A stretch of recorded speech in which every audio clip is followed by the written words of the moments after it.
حضرت سیدنا عباس رضی اللہ تعالی عنہ کا گھر مسجد نبوی کے ساتھ تھا اور اس مکان کا پرنالہ مسجد نبوی کی طرف تھا۔ جب بارش ہوتی تو پرنالے سے پانی گرتا جس کے چھینٹے نمازیوں پر پڑتے۔ سیدنا عمر رضی اللہ تعالی عنہ نے نمازیوں پر چھینٹے پڑتے دیکھے تو اس پرنالے کو اکھاڑ پھینکا۔ سیدنا عباس رضی اللہ تعالی عنہ آئے، دیکھا کہ ان کے مکان کا پرنالہ اتار دیا گیا ہے۔ پوچھا یہ کس نے اتارا؟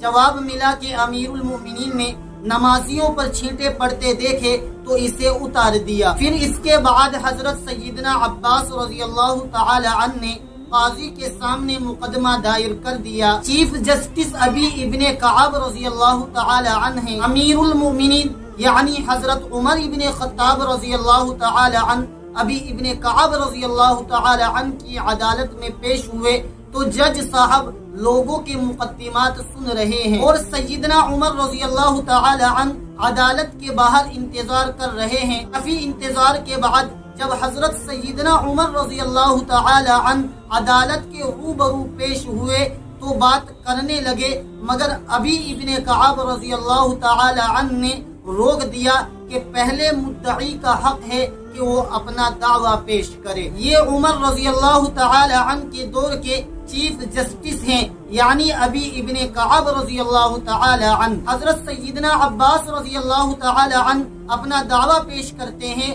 کہ میرے مکان کا پرنالہ شروع سے ہی مسجد نبوی کی طرف تھا اور زمانہ نبوی کے بعد سیدنا ابو بکر صدیق رضی اللہ تعالی عنہ کے دور میں بھی یہی رہا، لیکن حضرت عمر رضی اللہ تعالی عنہ نے میرے مکان کا پرنالہ میری عدم موجودگی میں میری اجازت کے بغیر اتار دیا ہے، لہذا مجھے انصاف چاہیے۔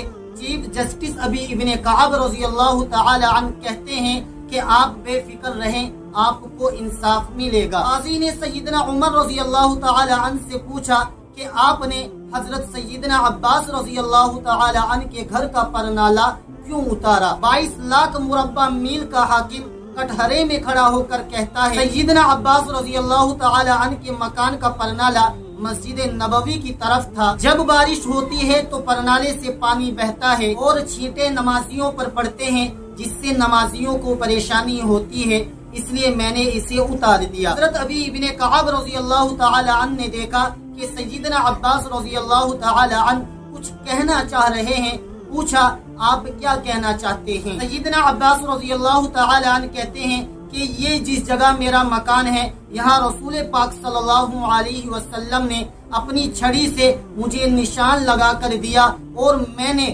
اسی جگہ مکان بنایا۔ پھر جب پرنالہ نصب کرنے کا وقت آیا تو رسول پاک صلی اللہ علیہ وسلم نے کہا کہ چچا میرے کندھے پر کھڑے ہو کر اس جگہ پر پرنالہ نصب کر دیں۔ میں نے نبی صلی اللہ علیہ وسلم کے کندھے پر کھڑے ہونے سے انکار کیا، مگر بھتیجے کے اصرار پر میں نے ان کے کندھے پر کھڑے ہو کر یہاں پرنالہ نصب کیا۔ یہاں پرنالہ خود نبی پاک صلی اللہ علیہ وسلم نے لگوایا تھا۔ حضرت ابی بن کعب رضی اللہ تعالی عنہ نے حضرت سیدنا عباس رضی اللہ تعالی عنہ سے پوچھا کہ اس کا کوئی گواہ ہے آپ کے پاس؟ سیدنا عباس رضی اللہ تعالی عنہ جلدی سے باہر گئے اور کچھ انصار کو لے کر آئے اور پھر انہوں نے گواہی دی کہ سیدنا عباس رضی اللہ تعالی عنہ سچ کہہ رہے ہیں۔ یہ سنتے ہی سیدنا عمر رضی اللہ تعالی عنہ کے ہوش اڑ گئے، رونے لگے اور آنسوؤں کی جھڑی لگ گئی۔ اپنا پیارا نبی یاد آ گیا اور زمانہ نبوی کا منظر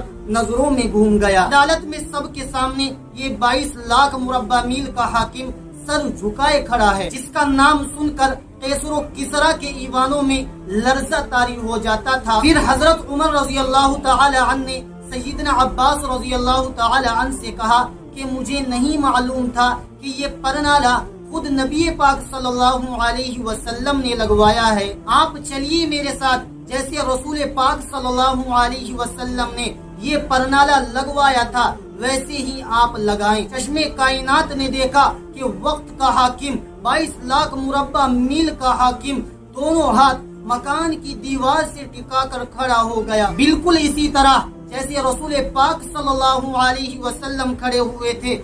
سیدنا عباس رضی اللہ تعالی عنہ امیر المؤمنین یعنی حضرت عمر ابن خطاب رضی اللہ تعالی عنہ کے کندھوں پر کھڑے ہوئے اور دوبارہ اسی جگہ پر نالا لگا دیا۔ وقت کے حاکم کا یہ حسن سلوک دیکھ کر سیدنا عباس رضی اللہ تعالی عنہ نے اپنا مکان مسجد نبوی کو وقف کر دیا۔ اس واقعے سے ہمیں دو سبق ملتے ہیں۔ ایک سبق تو یہ ملتا ہے کہ ہمیں لوگوں کے درمیان میں جب فیصلہ کرتے ہیں تو وہ انصاف کے ساتھ کرنا چاہیے، اور اس واقعے سے دوسرا سبق ہمیں یہ ملتا ہے کہ ہمیں لوگوں کے سامنے اپنے اخلاق کو، اپنے کردار کو، اپنے اطوار کو اچھے سے پیش کرنے چاہیے تاکہ لوگوں پر اس کا پربھاؤ پڑے، اور جب ہمارے اخلاق کا لوگوں پر پربھاؤ پڑے گا تو وہ اپنی زندگی کو ہمارے ذریعے بہتر بنا سکتا ہے۔ اگر آپ صحابہ کرام کے اس طرح کے دلچسپ واقعات سننے کا شوق رکھتے ہیں تو ہماری اس ویڈیو کو زیادہ سے زیادہ شیئر کیجیے اور ہمارے چینل کو سبسکرائب کر لیجیے۔